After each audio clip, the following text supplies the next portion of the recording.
Alright guys, we are back, and next game as promised will be sort of against Naama. I'm already looking forward to that one.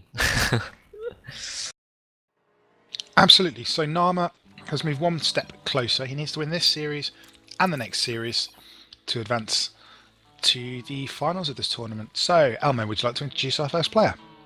Of course, spawning in the bottom left hand side of Yonsu is going to be the Red Zerg player playing for the Alliance. It is sort of.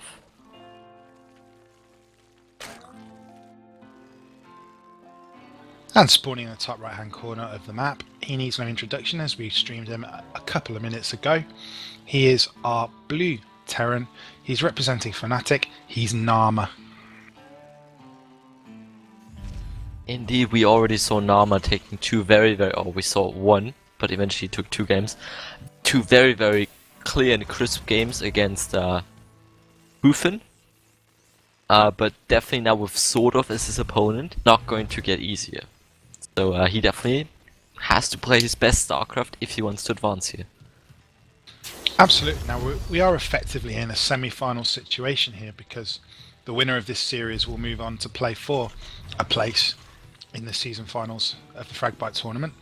So the standard now is going to be very high, and Fnatic and Naama gonna have to raise his game a little bit if he wants to cruise through as comfortably as he did in the previous set. Absolutely, but of course, same thing goes for sort of here. Usually, of course, he's known to be a very good player, but of course, he could have a bad day. So if he has a bad day, he definitely also has to step it up. I don't quite know because I haven't seen him previously.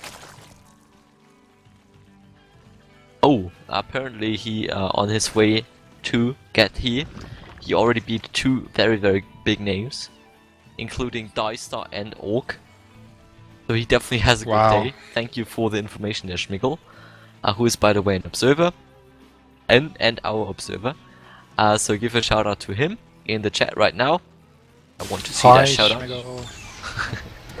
Anyways, getting back to the game here, we see sort of going for that quick hatchery first opening, which is definitely pretty much standard right now in TVZ.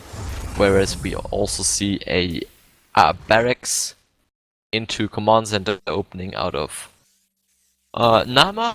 That's his name. Yes, that's Naama. He so two macro, well, a macro build from our Terran player and bang standard build from sort of. He's going for by the textbook Zerg versus Terran. You put down your 15 hatch, you macro up, and then you make your tech choice based on what you see. What he does see at the moment is a fairly macro build from Naama himself. So no real decision is going to be made yet. There's a bunker coming down at the front just to hold off any early aggression. So presumably we're going to see some macroing up, some teching up. What do you think we're going to see, Elmo, from Naama? I'd say since we already have two gases here down for Naama, it's either going to be Banshees or maybe even Hellbat drops. Just because with two gases, that is, you have to spend them somehow, and if not on Hellions, you know, Hellions cost no gas, so you... That Zerg favourite Hellbat drops. How we love to deal with those. So, I mean, of course, they are not as strong potent as they've used to, but still, they can do a lot of damage. Think of that. Especially when unscouted. Yeah, definitely. So we see, once again, nothing out of the ordinary from our Zerg player. He's just concentrating on macroing up. He's got nothing but drones in production. He's getting his metabolic boost as well. An Overlord on the way just to keep his macro ticking over. Third just taken now.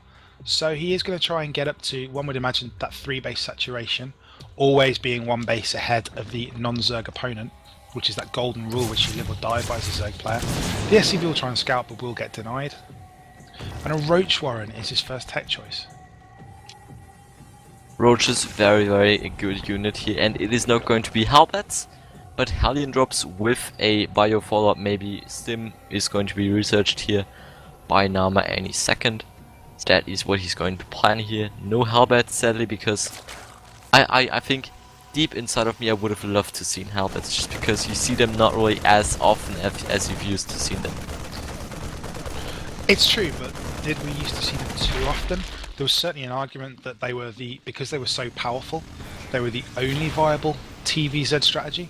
Not because there were other strategies that weren't viable, but just because it was so powerful when executed correctly.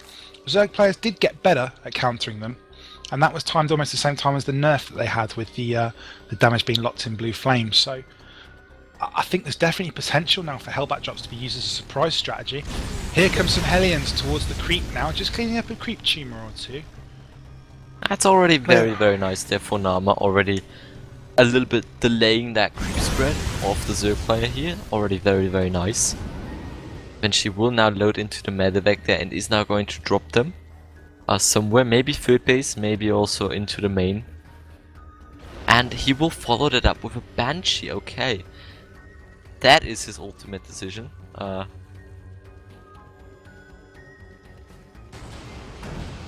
He almost spotted this drop by the Overlord, but instead the 4 Hellions will roll into the mineral line and start toasting pro drones. They're pulled away. Fast but one by one they're torched. It's a barbecue down there in the main. The Zerglings will run across, but they're all with the medevac. It's picked up, and now it will move into the natural. Down go the Hellions. Again barbecuing some drones. He's just picking them up. He needs to get that medevac out of there though. The Queens are converging on it. But it looks like it'll get away just in time. Big damage there from that. Oh, I was about to say, just barely gets away, but there was another Queen just waiting for it. Once again, the drones are being pulled off the line here, but they are lining up, and that is not good. Facing a Hellion, as probably most of you know there. One Hellion survives, and the medevac is going to evacuate them out of there. But we already see the Banshees coming up here. 16 workers going down, Elmo. That's a really efficient medevac Hellion drop there, and he also managed to keep the medevac alive despite being surprised by the Queen. Brilliant reactions to get it away from that Queen. He's now repairing it, so that's almost like a free medevac. Absolutely, and we see that is an interesting style here out of Naama.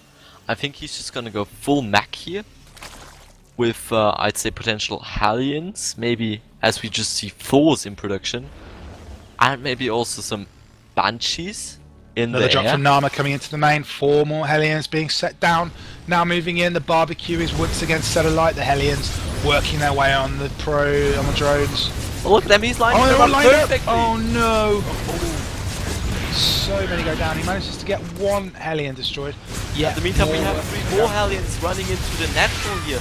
Not really getting too much workers, but still taking a look at the workers killed ultimately. At 27, and we even have a 3rd drop now.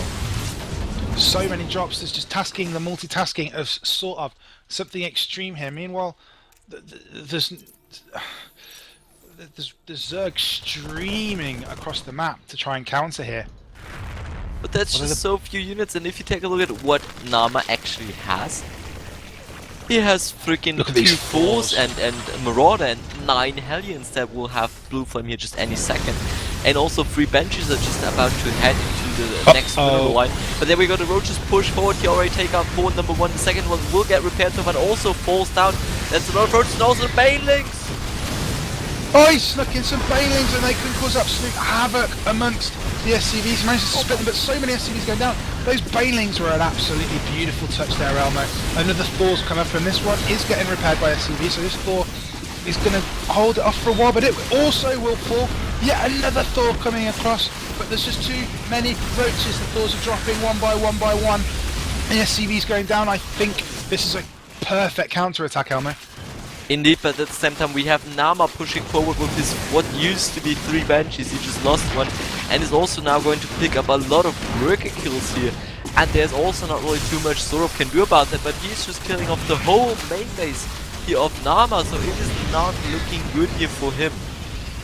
No, absolutely. Another Thor has now spawned and it's working its way on the Roaches over there. Those Cloak Banshees are attacking the main of the Zerg player, but he's got 2 other bases that he's mining fully from.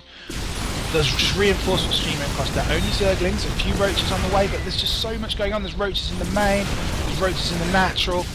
There's Thors trying to fend it off, keep being repaired, but the Zerg just swarming in on the base. That was so much, and so many different angles of attack are open to him.